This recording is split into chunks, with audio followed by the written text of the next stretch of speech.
তো এখন আমরা ফিজিক্সের পর ম্যাথমেটিক্সের যে সাব সিলেবাস অ্যানালাইসিস এটা করব। তো এসটিজিটি সিলেবাসে ম্যাথমেটিক্সকে 6টা ভাগে ভাগ করেছে। 6টা ভাগের মধ্যে প্রথম ভাগটা হচ্ছে অ্যারিথমেটিক, যেটাকে আমরা ছোটবেলায় পড়ছি পাটিগণিত।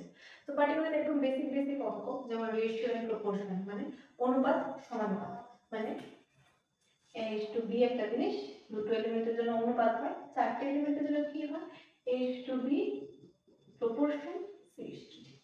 এই জিনিসগুলোর উপর বেস করে কিছু প্রবলেমস থাকবে, কিছু অ্যাপ্লিকেশন থাকবে, তারপরে থাকবে প্রফিট এন্ড লস, মানে লাভ ক্ষতির অঙ্ক, যেগুলো আমরা ছোটবেলায় অনেক করেছি।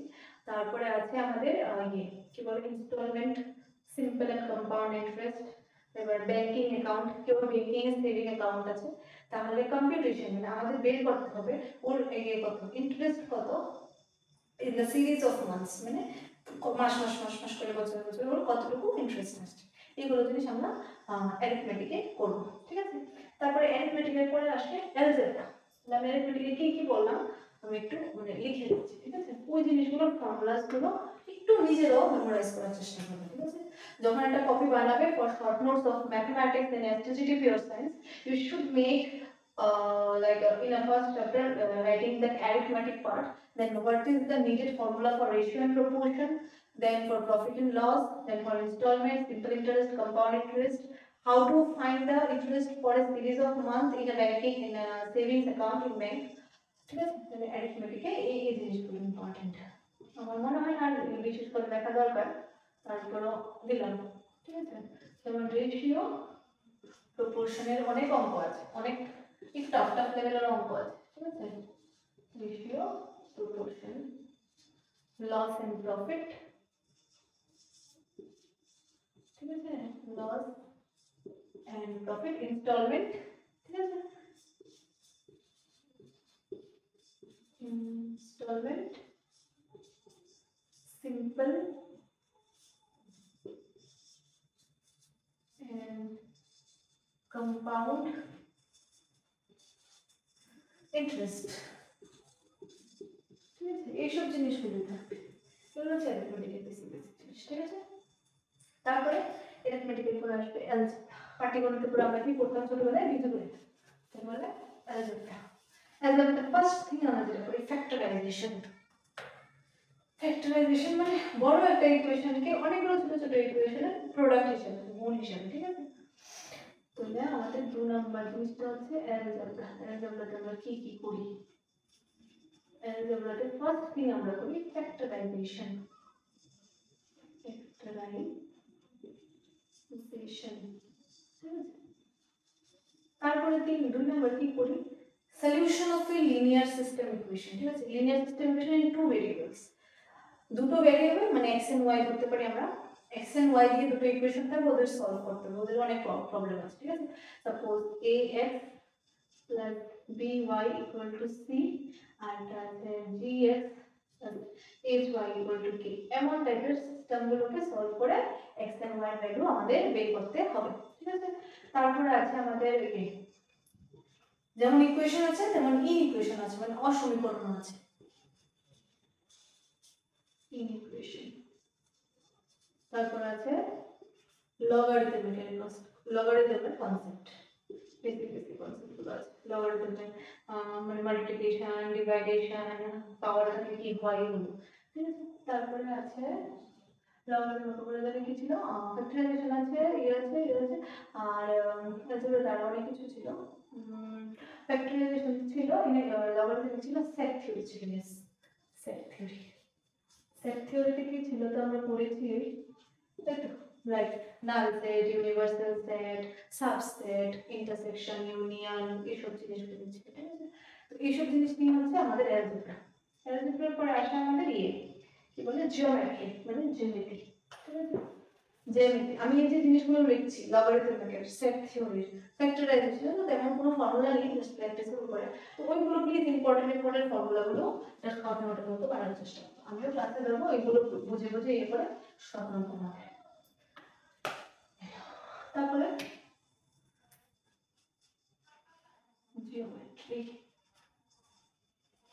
জিওমেট্রিতে কি কি থাকে, জিওমেট্রিতে কনসেপ্ট থাকে কিসের কিসের? জিওমেট্রিতে কনসেপ্ট থাকে ফার্স্ট অফ অল থাকে কিসের জানো? ইয়ে মানে সার্কেল, বৃত্ত, সার্কেলের যে কনসেপ্ট অফ ট্যানজেন্ট মানে স্পর্শক থাকে। তো ফার্স্ট অফ অল তো সার্কেল থাকে যে সার্কেলের কিছু কনসেপ্ট থাকবে। সার্কেলে তারপরে ট্যানজেন্ট হলে কি হয়, কি লেভেলে 90 ডিগ্রি হয়, তারপরে অনেক কিছু এসব নিয়ে অনেক অঙ্ক থাকে, এইসব ব্যাপার নিয়ে অনেক অঙ্ক থাকে জিওমেট্রিতে।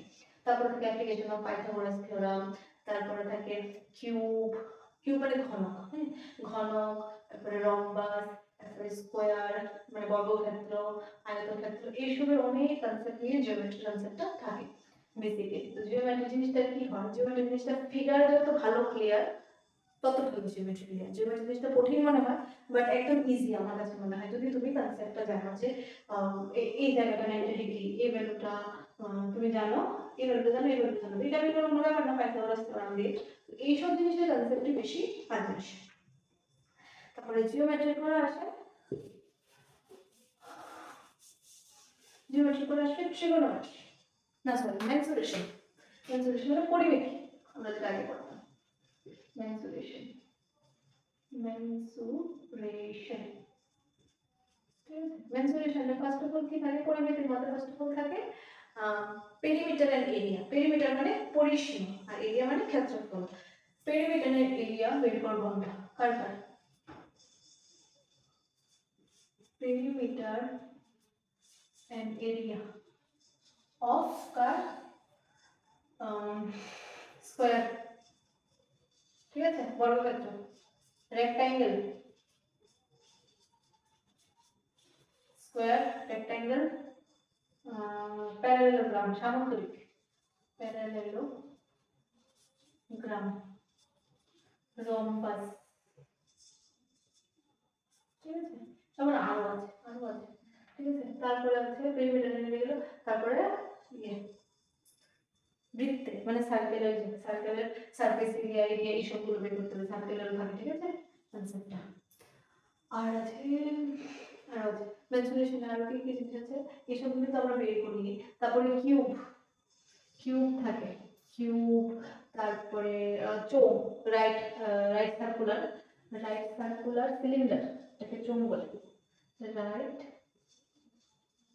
Circular cylinder, same right circular কোন, শঙ্কু, চোঙ, শঙ্কু, ঘনক, এইসব জিনিসের আমরা বের করি, এই বলে কি বলে ওদের মানে surface area, total surface area, আয়তন মানে ভলিউম টলিউম আমরা বের করি, সারফেস এন্ড ভলিউম সব বের করি। এইসব হচ্ছে জিওমেট্রি থাকে, ঠিক আছে। আর এসব আচ্ছা জিওমেট্রি সরি মেনসুরেশন বলি, জিওমেট্রিতে আরেকটা জিনিস আছে যেটা হচ্ছে সিমিলারিটি কনসেপ্ট, মানে সদৃশতা, সদৃশতা বিটুইন যে পজিশন সিমিলারিটি থাকে জিওমেট্রিতে, ঠিক আছে, এটা বলি আমি। তো মেনসুরেশন গেল, তারপর আছে ট্রিগোনোমেট্রি, তারপর আছে ট্রিগোনোমেট্রি। তো ট্রিগোনোমেট্রিতে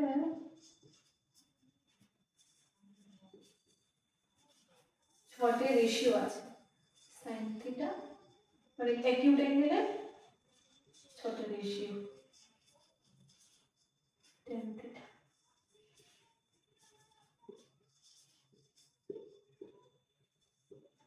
cosec থিটা, এগুলো কিন্তু এক একটা রেশিও, এটা ট্রায়াঙ্গেলের উপর বেস করে এই ভ্যালুগুলো বের হয়, ঠিক আছে। এই জিনিসগুলো আমরা জানতে হবে, এবং এইসবের কিছু ফর্মুলা আছে, এগুলো আমাদের জানতে হবে। তারপরে থাকে স্পেসিফাইড ভ্যালু, যেমন sin 0 কত, sin 90 কত, cosec 45 কত, এটা আমরা টেবিল পুরো মুখস্থ রাখতে পারি, ঠিক আছে। তারপর আসলে কমপ্লিমেন্টারি অ্যাঙ্গেল মানে পূরক কোণ, পূরক কোণ মানে sin 90 degree minus theta equal to কত। তো পূরক কোণ মানে হচ্ছে যে দুটো অ্যাঙ্গেল যদি আলফা এন্ড বিটা থাকে, ওদের প্লাস করলে যদি 90 ডিগ্রি আসে তাহলে ওরা একে অপরের পূরক কোণ, কমপ্লিমেন্টারি।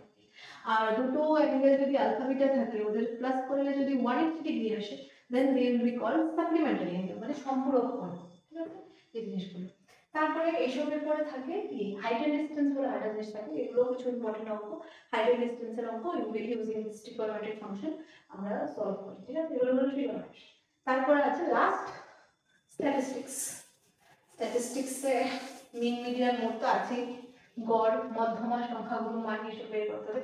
এছাড়া আরো অনেক কিছু করতে হবে, কিউমুলেটিভ ফ্রিকোয়েন্সি, বাউন্ডারি, আপার বাউন্ডারি, লোয়ার বাউন্ডারি টেনে করতে হবে এইসব জিনিস। তাহলে স্ট্যাটিস্টিক্স তো আমি মুখেই বললাম। ফার্স্ট অফ অল মেইনলি থাকে ওই মিন মিডিয়ান মোডটা বের করাটাই। মিনের ফর্মুলা থাকে, মোডেরও ফর্মুলা থাকে, মিডিয়ানের ফর্মুলা, এই ফর্মুলাগুলো মনে রাখতে হবে আর কি। এইগুলোকে ইউজ করে অঙ্ক আসে, ঠিক আছে? এই জিনিসগুলো হচ্ছে আমাদের ম্যাথসের কনসেপ্ট। তাহলে 6টা ভাগে আছে, arithmetic, algebra, geometry, mensuration, trigonometry and statistics. খুব বেসিক, আমার কাছে মনে হয় with the proper practice, with the proper memorization of that formulas and units and concept, easily solve করা যেতে পারে। তো দ্যাটস অল।